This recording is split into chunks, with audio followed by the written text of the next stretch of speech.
Hello दोस्तों, समाज वाटिका channel में आप सबों का स्वागत है। मैं विमल सर। आज हम बिहार बोर्ड एनसीईआरटी बुक कक्षा 7 विषय इतिहास के अध्याय नंबर 5 को देखेंगे। इससे पहले 2 वीडियो और अपलोड हो चुका है जिसमें हम अध्याय नंबर 5 के कुछ अनुच्छेदों के बारे में हम लोग अध्ययन किए हैं। आज हम इस तीसरे वीडियो में जो बचे हुए जो अनुच्छेद है, जो भाग है, उसको हम लोग पढ़ेंगे और इसके साथ हम इस चैप्टर को समाप्त करेंगे। इस चैप्टर में दिया हुआ है जनजातियां, खानाबदोश और एक जगह बसे हुए समुदाय। तो चलिए बचे हुए भाग को देखते हैं।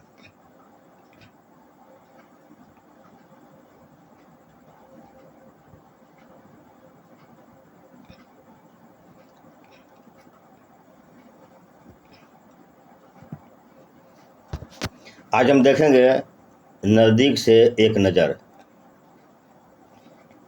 इसमें हम 2 जनजाति समूह के बारे में पढ़ेंगे, एक गोंड और दूसरा जो नीचे दिया हुआ है अहोम। तो गोंड और अहोम के बारे में हम इसमें पढ़ेंगे। तो चलिए सीधे चैप्टर पर। गोंड लोग गोंडवाना नामक विशाल वन प्रदेश में रहते थे। यह स्थानांतरीय कृषि अर्थात जगह बदल बदल कर खेती करते थे। बगल में दिया हुआ है स्थानांतरीय कृषि।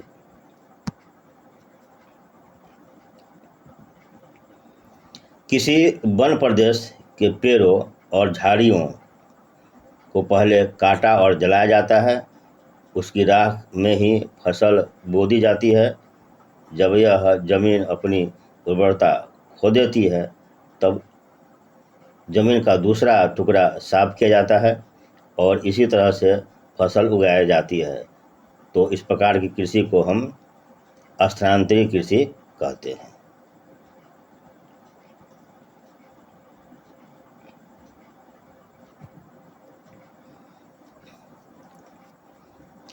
विशाल गोंड जनजाति कई छोटे छोटे कुलों में भी बटे हुई थी। प्रत्येक कुल का अपना राजा या राय होता था। जिसमें दिल्ली के सुल्तानों की ताकत घट रही थी, उसी समय कुछ बड़े गोंड राज छोटे गोंड सरदारों पर हावी होने लगे थे। अकबर के शासनकाल में एक इतिहासकार अकबरनामा में उल्लेखित है कि गढ़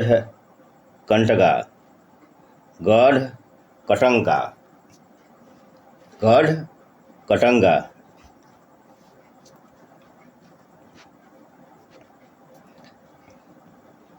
अकबर के शासनकाल के एक इतिहास अकबरनामा में उल्लेखित है कि गढ़ कटंगा के गोंड राज में 70,000 गांव थे। इन राज्यों की प्रशासनिक व्यवस्था केंद्रीकृत हो रही थी। राज्य गढ़ों में विभाजित थे। हर गढ़ किसी खास गोंड कुल के नियंत्रण में था। ये पुनः 84 गांवों की इकाइयों में विभाजित होते थे जिन्हें 84 कहा जाता था। 84 का उपविभाजन बरहोतो में होता था, जो 12-12 गांवों को मिलाकर बनते थे।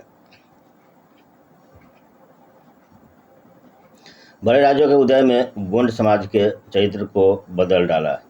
उनका मूलतः बराबरी वाला समाज धीरे धीरे असमान सामाजिक वर्गों में विभाजित हो गया। ब्राह्मण लोगों ने गोंड राजाओं से अनुदान में भूमि प्राप्त की और अधिक शक्तिशाली बन गए।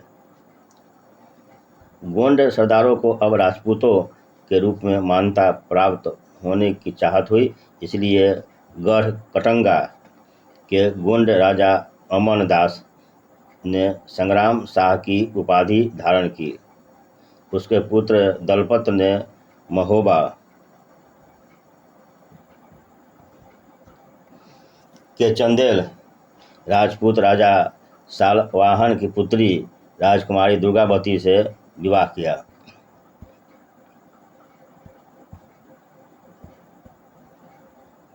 मानचित्र में गोंडवाना के बारे में दिया हुआ है और उनके प्रमुख जो क्षेत्र है और जनजातियां का जो क्षेत्र है उसको दिया गया है। आगे है दलपत की मृत्यु कम उम्र में ही हो गई। रानी दुर्गावती बहुत योग्य थी और उसने अपने 5 साल के पुत्र वीर नारायण के नाम पर शासन की कमान संभाली। उसके समय में राज्य का और अधिक विस्तार हुआ। 1565 में आसिफ खान के नेतृत्व में मुगल सेनाओं ने गढ़ कटंगा पर हमला किया। रानी दुर्गावती ने इनका जमकर सामना किया। उनकी हार हुई और उसने समर्पण करने के बजाय मर जाना बेहतर समझा। उनका पुत्र भी तुरंत बाद लड़ता रहा और मारा गया। चित्र में दिया हुआ है, चित्र 6 में एक नकाशीदार दरवाजा गोंड जनजाति बस्तर क्षेत्र मध्य प्रदेश, यह जो दिया हुआ है उसी का, जिसमें हाथी इत्यादि का चित्र बना हुआ है।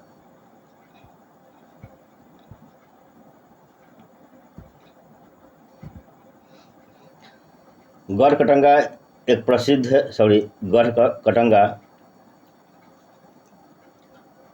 गढ़ कटंगा एक समृद्ध राज था। इसने हाथियों को पकड़ने और दूसरे राज्यों में इसका निर्यात करने के व्यापार में खासा धन कमाया। जब मुगलों ने गुंडों को हराया तो उन्होंने लूट के बेशकीमती सिक्के और हाथी बहुतायत में हथिया लिए। उन्होंने राज्य का एक भाग अपने कब्जे में ले लिया और शेष वीर नारायण के चाचा चंदर शाह को दे दिया। गढ़ कटंगा के पतन के बावजूद गोंड राज कुछ समय तक चलता रहा, लेकिन वे काफ़ी कमज़ोर हो गए और बाद में अधिक शक्तिशाली बुंदेलों और मराठों के खिलाफ उनके संघर्ष असफल हुए।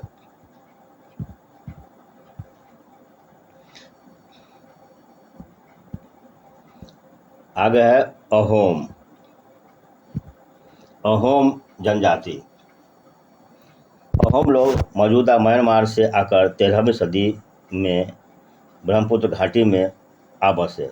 उन्होंने भूइयाँ यानी भूस्वामी लोगों की पुरानी राजनीतिक व्यवस्था का दमन करके नए राज्य की स्थापना की। 16वीं सदी के दौरान उन्होंने चुटियों 1523 और कोच हाजो 1581 के राज्यों को अपने राज्य में मिला लिया। उन्होंने कई अन्य जनजातियों को भी अधीन कर लिया। अहोमों ने एक बड़ा राज बनाया और इसके लिए 1530 के दशक में ही इतने वर्षों पहले आग्नेय अस्त्रों का इस्तेमाल किया। 1660 तक आते आते वे उच्च स्तरीय बारूद और तोपों का निर्माण करने में सक्षम हो गए।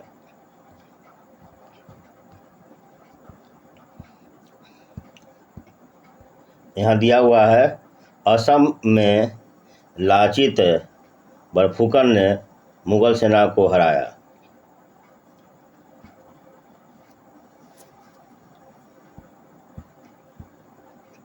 लाचित बरफुकन अहोम सेना के सेनापति थे।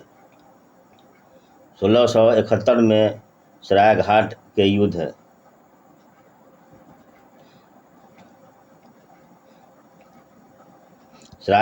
युद्ध में लाचित बरफुकन ने मुगल शासक औरंगजेब की सेना को पराजित किया था। मुगल सेना में 18,000 घुड़सवार और 30,000 सैनिक, 15,000 तीरंदाज, 5,000 बंदूक सैनिक और 1000 तोप थे, जिसका नेतृत्व अकबर के शासक रामसीद द्वारा किया गया था। लाचित के सैन्य कौशल से मुगल सेना के विस्तार पर रोक लग गई। नौसैनिक द्वारा ब्रह्मपुत्र नदी में लड़ी गई यह लड़ाई इतिहास में सराय घाट के युद्ध के नाम से प्रसिद्ध है।